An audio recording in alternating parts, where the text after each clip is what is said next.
man nga naan xadisul qudsi moo tax ma ne la yéen wax ak yéen xadisul qudsi waaw xam ne ko mais xadisul qudsi am téere day naan téere xadis bi la nekk da nga may déglu waaw boo ma dégloo rek dégg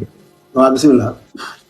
yow li ma lay wax doo ko mos a dégg parce que décodé wuñ la téléphone bu yàqu nga maanaam yow xam nga nekkuloo xaari mënoo maa dégg alkatal la toojiwul kon faaw nga dem jeex ci jëmm yàlla ji ci ëllëg ci aaxiru ci zaahiru ak ci baatinu boo ci jeexee mënoo yem ci jëmm yàlla ji xaqiqatan dafal nànk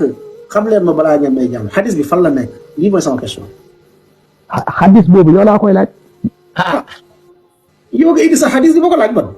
man dama la indil xadis na la xadisul qudsi bi nooy def ak moom bi ne la taarafuni xam na anta ta'buduni fa in lam ya'rifuni fa kayfa ta'buduni dama ne la demal nga xam yàlla parce que Mawlana Cheikhul Islam Alhaaj Ibrahima Niass Baye ne na fala aarifuni ila bi baabi waaqifun udiru askan bi tawran min fayda soldaaru Baye xaaral demal nga xam yàlla soldaaru Baye xadis bi xam leen ma balaa ngeen may jàmm soldaaru Baye loolu yëpp dafa sori xadis bi fan la seen Abdul Wahab si jëm boppam xam nga taalibe Baye taalibe Baye xaarif yi dañ leen aay di dialogue di wax ak xaam yi parce que yéen amul nga dégg yéen di ngeen dégg yàlla ba ngeen déglu waa léegi dañoo bëgg a xam dañoo bëgg aarif bi xamal ni xadis bu mu tudd fan la nekk yow aarif nga xadis bi nga ne xam leen nga balaa ngeen may jàmm ban téere la dama ne la waaw gis nga yow gis nga kii tax nga lal débat bi boo demee ba Kuala Lumpur ba Indonésie ba Malaisie dem ba Bangladesh ba Nigeria ba Japon ba Tokyo ma ngay teg foofu noonu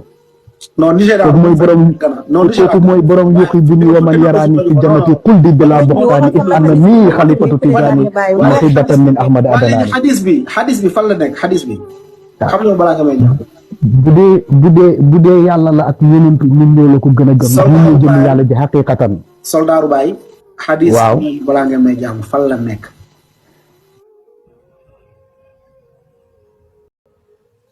ñaan ngeen partager vidéo bi bu baax ngeen tapoter ko ñu leeral dëggu yàlla bi